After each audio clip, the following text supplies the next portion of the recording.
अस्सलाम वालेकुम and welcome to batch sage. आज हम लोग जिस मुल्क के बारे में बात करेंगे वो मुल्क है जिसके बच्चों को हमने पढ़ाना था। जी, आप लोगों ने बिल्कुल सही सुना। मैं इंडिया के बारे में थोड़ी सी बात करूंगा और फिर थोड़ा सा हम लोग कंपैरिजन करेंगे उसका हमारे अपने मुल्क के साथ। तो स्टार्ट करते हैं इस न्यूज़ से कि इंडिया में कल एप्पल ने अपना जो रिटेलर स्टोर वो ओपन कर दिया है। टिम कुक जो एप्पल के सीईओ हैं वो इंडिया गए, उन्होंने ही इसका इनाग्रेशन किया और उसमें जब एप्पल के जो फ़ोन हैं वो इंडिया में रिटेलर मार्केट में आपको मिलेंगे।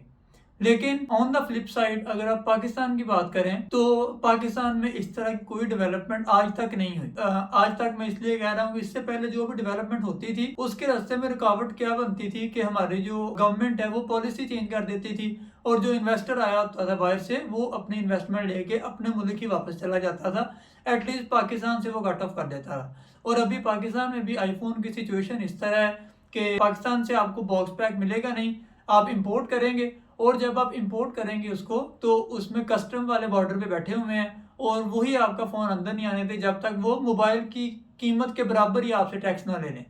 और उसके बाद अगर आप बाहर से परचेज करके पाकिस्तान ले जाते हैं तो वहाँ पे क्या मसला बनता है कि आपको पीटीए का जो टैक्स है वो देना पड़ता है और वो भी इतना टैक्स रख देते हैं कि मोबाइल उतने का नहीं होता जितना वो टैक्स मांग रहे होते हैं। तो जो पॉलिसीज हैं वो ही सूटेबल नहीं है ना कंपनीज के लिए, इन्वेस्टर्स के लिए। आप मार्केट में चले जाएं पाकिस्तान में आपको नॉन पीटीए फोन मिलते हैं, वो एक अलग कैटेगरी बन गई है क्योंकि टैक्स ही इतना ज्यादा है कि कंज्यूमर पे नहीं कर सकता। उसके अलावा एक और डेवलपमेंट वो ये है कि इंडिया में electric Mercedes car made in India वो लॉन्च की है। उसके बरक्स अगर आप पाकिस्तान में बात कर लें तो पाकिस्तान में जो कंपनीज असेंबलिंग पाकिस्तान में कर रही थी अब वो ही बंद होना शुरू हो गई हैं। पिछले दिनों ही न्यूज आई थी, कुछ देर पहले टोयोटा की आई, फिर होंडा की आई और फिर सुजुकी की भी कुछ इस तरह की रूमर्स आ रही हैं। मतलब ये कि जो पहले तो पाकिस्तान में कार्स अच्छी क्वालिटी की, अच्छी ब्रांड्स की आती नहीं है, वो आपको इंपोर्ट करनी पड़ती हैं। पाकिस्तान में किसी किस्म की कोई असेंबलिंग नहीं होता इन ब्रांड्स की, बड़े ब्रांड जितने भी हैं। और अगर पाकिस्तान में जो असेंबलिंग या मैन्युफैक्चरिंग चल रही है, लेकिन हालात अब इस तरह के बन चुके हैं कि जो कंपनीज ऑलरेडी काम कर रही थी वो भी विदड्रॉ करना शुरू हो गई हैं। ये सारा कुछ होने के साथ साथ जो कार की प्राइसेस हैं पाकिस्तान में वो इतनी तेजी से ऊपर जा रही हैं, इतनी महंगी कार्स आपको मिल रही हैं। कार में कुछ भी नहीं होता, 15-20 लाख में तो कुछ मिलता ही नहीं है। मतलब कार के अंदर सिर्फ वो आपको छत मिल रही होती है और अंदर बिल्कुल हल्की किस्म का प्लास्टिक लगा होता है। मैं हैरान की बात कर रहा हूँ, वो 10 लाख 15 लाख की मिलती है और उससे आगे अब थोड़ी सी आपको क्वालिटी अच्छी मिलती है लेकिन उसके साथ जो प्राइस आपकी इंक्रीज होती है वो बहुत ज्यादा हो जाती है। ये सिचुएशन है हमारा जो बिल्कुल एडजेसेंट बॉर्डर है इंडिया के साथ उस मुल्क में, मतलब पाकिस्तान। देन जो मैंने कार्स की बात की, इसका लिंक इकोनॉमी के साथ है। इंडिया के इस टाइम जो फॉरेक्स रिजर्व्स हैं वो मोर देन $600 बिलियन हैं। और पाकिस्तान में इस टाइम मैं पहले वीडियो बना चुका हूँ कि पाकिस्तान में $3 बिलियन तक आ चुके थे और हम लोग आईएमएफ के साथ डील करने के लिए इतना तरस रहे थे कि जो वो कह रहे थे हम लोग कर रहे थे। और उसके बाद अभी तक कोई क्लियर हमें इंडिकेशन नहीं मिली कि कब हमें वो जो $1 बिलियन मिलना वो मिलेगा। और इससे हमारे रिजर्व क्या $2 बिलियन ऊपर चले जाएंगे। लेकिन कंपैरिजन अगर आप करें, हम लोग उनसे आबादी में तकरीबन 6 गुना कम है। लेकिन जब आप डेवलपमेंट की बात करें, प्रोग्रेस की बात करें, जो उन्होंने की है और जो हमने की है, अगर उनके पास $600 बिलियन के रिजर्व पड़े हुए हैं तो हमारे पास एटलीस्ट $100 बिलियन के तो होने चाहिए थे, लेकिन नहीं है। हमारे पास $5 बिलियन भी नहीं है। देन अगर आप पावर सेक्टर की बात कर रहे हैं, जो इलेक्ट्रिकल सप्लाई है, उसमें हमारे यहाँ आई थिंक 2018 के अराउंड थोड़ा सा जो सप्लाई है वो जो पावर प्रोडक्शन है वो सरप्लस में गई थी। लेकिन उसके अलावा जब से हम लोग पाकिस्तान में रह रहे हैं, पाकिस्तान को देख रहे हैं, पाकिस्तान में बिजली का शॉर्टफॉल ही रहा है। पाकिस्तान में बिजली जितनी कंज्यूम हो रही होती थी उससे कम ही प्रोड्यूस हो रही होती है। लोड शेडिंग हमारे साथ साथ चलती आ रही है। लेकिन इंडिया में जो पावर सेक्टर है वो भी सरप्लस में जा रहा है। वहाँ पे भी पावर की प्रोडक्शन ज़्यादा है एज कम्पेयर टू कंजम्पशन। और फिर प्रोडक्शन की अगर आप बात करें तो पाकिस्तान में with the help of China, thanks to China, जिसने हमारे प्रोडक्शन प्लांट्स लगाए, प्रोडक्शन यूनिट लगाए और वहाँ से हम लोग बिजली ले रहे हैं। लेकिन वहाँ पे क्योंकि दुनिया सस्टेनेबल एनवायरनमेंट की तरफ जा रही है, सारी दुनिया में उन रिसोर्सेज को ज़्यादा एक्सप्लॉइट किया जाता है जिनमें आपका जो एनवायरनमेंट ख़राब होने के चांसेस हैं वो कम हो, हेल्थ हैजर्ड्स कम हो। लेकिन पाकिस्तान में जितने हमारे पावर प्लांट्स लग रहे हैं वो सारे के सारे कोल के हैं, और कोल के साथ पोल्यूशन होती है और अच्छी भली होती है, लेकिन हम लोग इस चीज़ को बॉदर ही नहीं कर रहे क्योंकि फेफड़े हैं, कोई मसला नहीं, अल्लाह और दे देगा।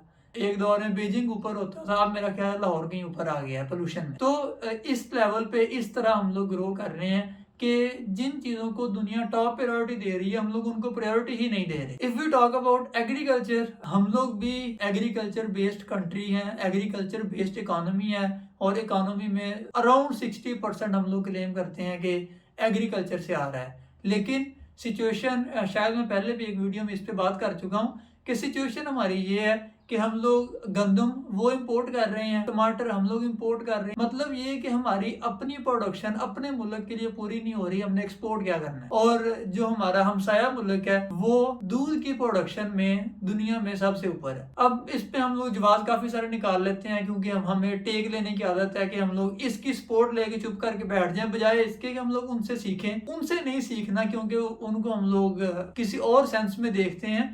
जिससे भी सीखना है किसी से सीख के हम लोग ग्रो करें।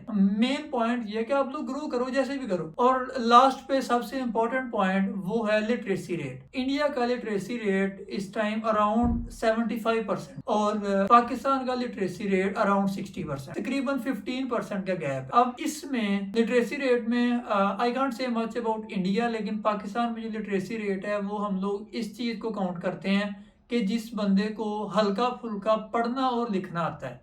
हम ना शऊर की बात कर रहे हैं, ना हम ये कह रहे हैं उसने एफएससी की है कि नहीं, उसको साइंस आती है कि नहीं, कुछ नहीं।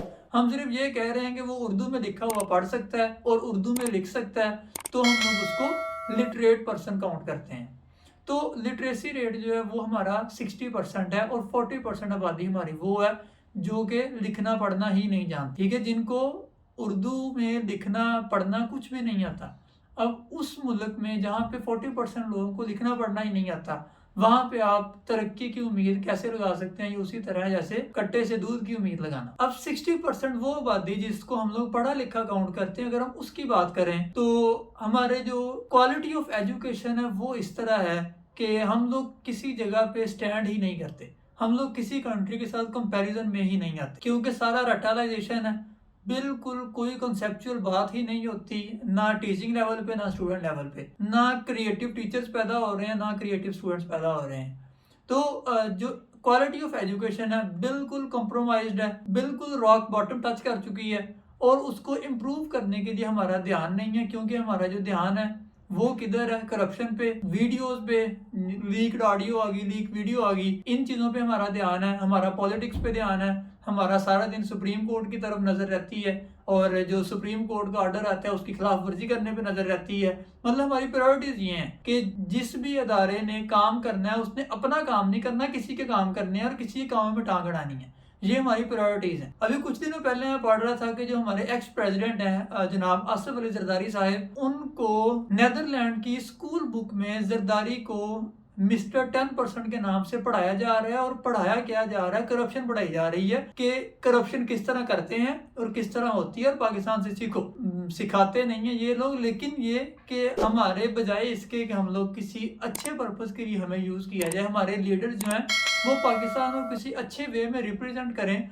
हम लोग क्या रिप्रेजेंटेशन दे रहे हैं कि हमने इतनी करप्शन की है, हम लोग मिस्टर 10% के नाम से जाने जाते। और अभी 2-4 दिन पहले जो मेरी नजरों से गुजरा, गूगल ने कंपटीशन करवाया था, कोडिंग कंपटीशन। अब कोडिंग कंपटीशन में 5-6 मुल्कों से स्टूडेंट्स ने पार्टिसिपेट किया था, उसमें इंडिया, पाकिस्तान, रशिया, चाइना और बांग्लादेश। तो उसका जब रिजल्ट निकला तो उसके रिजल्ट में टॉप 1000 बच्चों में से पाकिस्तान का कोई भी नहीं था, और इंडिया के उसमें टॉप 1000 में आई थिंक 461 स्टूडेंट्स और बांग्लादेश के 21 स्टूडेंट्स थे। तो हम लोग कहीं भी स्टैंड ही नहीं कर रहे, ना इंडिया के साथ ना बांग्लादेश के साथ। तो हम लोग उनसे हर सेक्टर में ही लैग कर रहे हैं, और अभी तक हम लोग सीख नहीं रहे, ना सीखना चाह रहे हैं, और कंटिन्यूसली मिस्टेक्स करते आ रहे हैं। मैंने इस पे पहले भी एक वीडियो बनाई है कि हम लोग किस तरह पास्ट में मिस्टेक्स करते रहे हैं, और उन मिस्टेक्स से हम लोग आज तक सीख नहीं रहे, हम लोग उनको रिपीट कर रहे हैं, बार बार रिपीट कर रहे हैं। और सिचुएशन ये है कि हम लोग किसी भी मुल्क के साथ कंपैरिजन में स्टैंड नहीं कर रहे। हमारा पासपोर्ट जो है वो उसकी कोई वर्थ नहीं रह गई, बहुत कम वर्थ हो गई है। वीज़ा फ्री कंट्रीज हमारे लिए बहुत कम होते जा रहे हैं, और इकानमी हमारी वैसे ही ऐसा क्रंच चल रहा है कि शायद पहले कभी भी नहीं था, और उसके लिए हम लोग कभी किसी के पास जा रहे हैं, कभी किसी के पास जा रहे हैं, स्टेबिलिटी बिल्कुल नहीं आ रही, इलेक्शन वो नहीं हो रहे। तो ये 5-6 फैक्टर्स मैंने आपके सामने रखे हैं, आपके साथ शेयर किए हैं, और ये सारे फैक्ट्स हैं। इनमें कोई चीज़ फैब्रिकेटेड नहीं है, कोई चीज़ ऐसी नहीं है कि हम लोग इससे भाग सकें, हम लोग ये कह दें कि नहीं नहीं ये झूठ है। ये फैक्ट्स हैं जो कि इंटरनेशनल मीडिया पब्लिश होते हैं, इंटरनेशनली रिकग्नाइज किए जाते हैं। तो उनमें अगर हम लोग कहीं पे स्टैंड नहीं कर रहे तो हमें फिर रीथिंक करना पड़ेगा, हमें रिवाइज करना पड़ेगा अपनी पॉलिसीज़ को।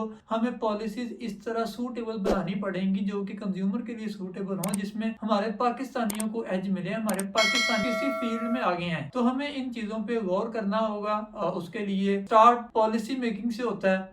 जब अच्छी पॉलिसीज बनेंगी तो हम जो नीचे लोग हैं वो भी सीधे होना शुरू हो जाते हैं, और फिर जब स्टूडेंट है या यूथ है हमारी, जिसको हम लोग क्लेम करते हैं कि हम लोग लकी हैं, हमारी अराउंड 65% जो पॉपुलेशन है वो यंग कंसिडर की जाती है। तो जो यूथ है उन्होंने कभी बूढ़े भी होना है, उनके लिए हमने क्या प्रोड्यूस किया है और उन्होंने अपने लिए फ्यूचर किस तरह बनाया है, किस डायरेक्शन में गए हैं, ये सारी चीजें मैटर करेंगी हमारे आने वाले 10-15 साल या 20 साल की प्रोग्रेस। तो इसी के साथ ही मैं ये वीडियो एंड करता हूँ। अगली वीडियो में दोबारा मुलाकात होगी, तब तक के लिए अपना ख्याल रखिए। अल्लाह हाफिज़।